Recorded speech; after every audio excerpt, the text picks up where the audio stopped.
السلام عليكم ورحمة الله وبركاته. ازيكم حبايبي؟ يا رب تكونوا بخير. فيديو جديد النهاردة ان شاء الله يعجبكم جدا. هنعمل مع بعض الطعمية او الفلافل او الجرين برجر على حسب ما بنسميها. تمام، هنعملها وهنحطها تحت بند تجهيزات رمضان. جميلة جدا، وهي اساسا الايام دي ايامها في شم النسيم كده في دخلة الربيع. الطعمية بيبقى ليها طعم تاني خالص. معايا فول مدشوش على حسب الكمية اللي انت عايزاها، على حسب رغبتك. تمام، معايا خضرة شبت وبقدونس وكزبرة بالشكل ده. معايا قرنين فلفل اخضر وقرن فلفل احمر الوان، ومعايا هنا بصل اخضر، ومعايا حاجة اسمها كرات، ده اسمه كرات باللي براسه ده كرات. تمام، بصل اخضر. هنعمل ايه دلوقتي؟ هنحطها في الكبة، نقطع كل المكونات دي على بعض ونخلطها ونضربها في الكبة. تمام، دي حاجة. الناس اللي ما عندهاش الكبة ونفسها تعمل طعمية ومش عارفة، انا هقول لكم على طريقة حلوة جدا ان شاء الله هتعجبكم. طبعا في ناس بتعملها في الخلاط. تمام، ممكن تعمليها في الخلاط، بس هتضطري ان انت تضيفي عليها مية. ونضفتي مية طبعا هقول لك برضك على طريقة حلوة. تحطيها في المصفى بعد ما تخلصي العجينه خالص، تروح حطها في المصفى وتحطي اي طبق بلاستيك تحتها او حاجه. تمام، المهم تصفي الميه الزياده اللي فيها، وما تخافيش العجينه هتدنها زي ما هي، هتلاقيها مسكت وبقت حلو. دي طريقه. في طريقه تانية، الاتنين اللي بيجوا مع الخلاط، تمام، الصغيرين دول، هنعمل في واحده فيهم. تمام، هنمشي خطوه خطوه وهوريكم احنا هنعملها ازاي، وبطريقة تحفة وسهلة جدا. انا ببسط لكم الدنيا علشان حبايبي اللي ما عندهمش كبة مثلا ومش عارفين يعملوها، او عملوها في الخلاط وطلعت مش نافعة معاهم. انا هوريكم الطريقة دي سهلة جدا ومش هتضطري ان انت تضيفي مية. تمام، هنمشي مع بعض خطوة خطوة زي ما انتم شايفين يا امارات. هعمل ايه دلوقتي؟ انا هروح دلوقتي هضرب الفول مع الخضرة بس في الكبة. تمام، دي خطوة. الخطوة التانية هعمل البصل والكرات والفلفل مع بعض. تمام، هروح اعملهم يا حبايب قلبي وارجع لكم نكمل مع بعض. ورجعنا لكم يا امارات، وزي ما انتم شايفين ادت عجينة الطعمية بتاعتي. ده الفول على الخضرة بس. هعمل ايه دلوقتي؟ هضرب الفلفل والكرات والبصل كله كده مع بعضيه. تمام، واخر حاجه هضرب القرن الفلفل الاحمر ده لوحده. ورجعنا لكم يا امارات، وادي العجينه بتاعت الطعميه بتاعتي نزلت عليها بالبصل والكرات. تمام، وادي القرن الفلفل الاحمر اللي انا طحنته بالشكل ده. نقلب بقى كده. قرن الفلفل بيديها طعم خطير خطير خطير خطير. يلا بقى نتبلها. التتبيله بتاعتها حاجتين اتنين بس، كزبره ناشفه وادي كمون اخضر مطحون بالشكل ده. محمصاهم وطحناهم، ريحتها جميلة جدا، مش قادرة اوصف لكم ريحتها. حطي كده، عندك شمر حطي بيديها طعم تحفة. ننزل بشوية ملح،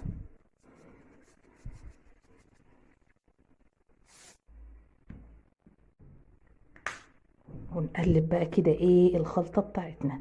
ادي الطعمية البيتي اللي عملناها بطريقة سهلة وجميلة جدا، خطيرة خطيرة خطيرة ما شاء الله، تحفة. تمام، هعمل ايه؟ هروح مديها وش بقى تاني مع بعضيها تاني في الخلاط. ازاي؟ حطيت كل المكونات والملح والكمون والكزبرة والبصل والكرات، كل حاجة انا حطيتها. هروح بقى واخديها مديها بقى طحنة بقى التنعيمة الصح.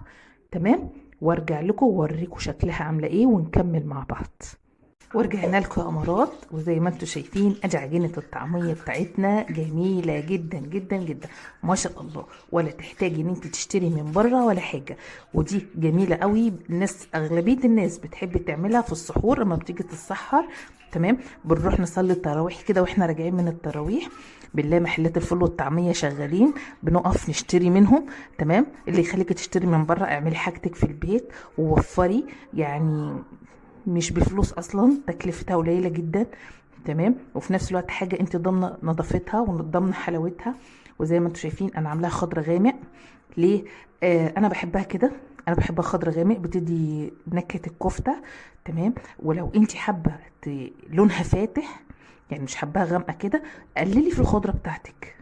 تمام. وما تحطيش بصل اخضر، حطي بصل عادي. زي ما انتم شايفين حتت الفلفل الاحمر فيها تحفه، قرن الفلفل بيديها طعم رائع جدا. تمام.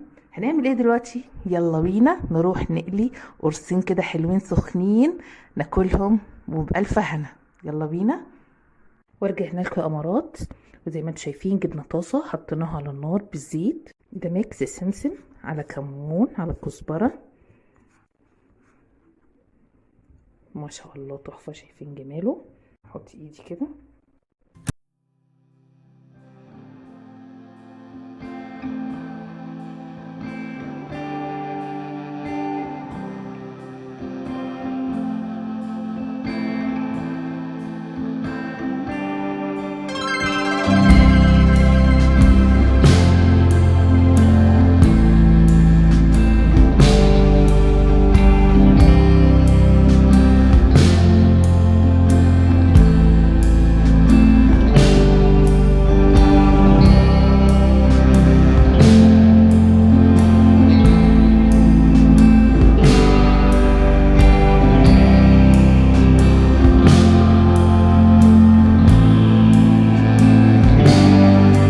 كده شايفين احمرت ازاي؟ ما شاء الله جميله. كده رصيت الطاسه بتاعتي هتحمر. تمام. ونطلعها بالشكل اللي انتوا شايفينه ده. السمسم والكزبره مدينها ريحه جميله. شايفين احمرت ازاي؟ شايفين اللون غامق كده لان الخضره بتاعتها كتير. ما شاء الله جميله، ومنفوخه كده زي البالونه، ومن غير بيكنج باودر ولا كربوناتو ولا الكلام ده خالص. ما شاء الله تحفه.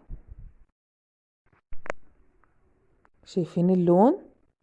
درجة اللون بتاعتها جميلة، وريحتها عاملة زي الكفتة، مش طعمية خالص. ريحتها تقول كفتة، مش ريحة طعمية. شايفين السمسم؟ شايفين اللون والخضار بتاعها؟ لو انتي مش حباها خضرة كده عادي خالص، ممكن تقللي الخضرة بتاعتك، وفي نفس الوقت تحطي رغيف عيش مبلول عليها وتفركيه كده عليها على العجينة. تمام. هيزودلك في الكمية، وفي نفس الوقت هيفتحلك في لونها. نكمل رص الطاسة.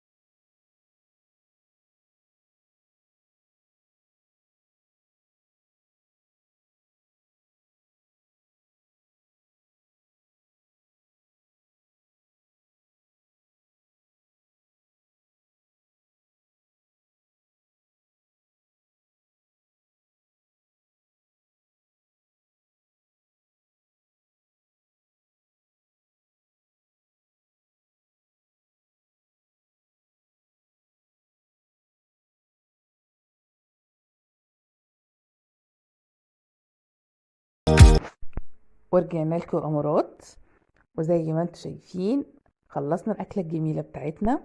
ادي الجرين برجر زي ما انتم شايفين، ما شاء الله تحفه. اللي يشوفه يقول اصلا برجر دي مش فلافل خالص. وادي عجينه الطعميه اللي جت زياده معانا، اللي هتخزنها في الفريزر. معايا كيسين كده حلوين للسحور، اليوم كده يكون اكله تحابيشي نعملها جنبيها جميله. وادي الطعميه بتاعتي اللي انا قالتها. أكلة جميلة جدا، لذيذة جدا فوق ما تتخيلوا. شوية ساندوتشات تحفة. ناقصين بس نعمل لهم كده بقى صوص طحينة، هندلعهم بقى كده وكاتشب وصوص باربيكيود، هنظبطهم كده. تمام. يا رب تكون الأكلة عجبتكم. أكلة جميلة جدا وبسيطة جدا وسهلة جدا، وولادنا بيموتوا فيها. شكلي ودلعي كده ولادك ومتعيهم في الاكل وغيري لهم. تمام. بيجي علينا كده اوقات خلاص احنا زهقنا من اللحمه والفراخ، بنبقى محتاجين تحابيش. شايفين منظر الساندوتش عامل ازاي؟ تحفه، شكله خطير. بصوا مش قادره اقول لكم على جماله، طعمه خطير خطير خطير. وخصوصا بقى كده ان هي سخنه، وادي شايفين الفلفل الاحمر اللي فيها والسمسم والكزبره. خطيره، اكله من الاخر. ما شاء الله. الناس بتروح تصلي في المسجد التراويح وهي راجعة بتشتريها. اتمنى يا رب ان الاكل تكون عجبتكم وما كنتش طولت عليكم وتكونوا استفدتوا معايا. وما تنسونيش يا حبايب قلبي في اللايك والسبسكرايب وتفعيل الجرس عشان يوصل لكم كل جديد من فيديوهاتي، واشوفكم ان شاء الله في فيديو جديد. والسلام عليكم ورحمة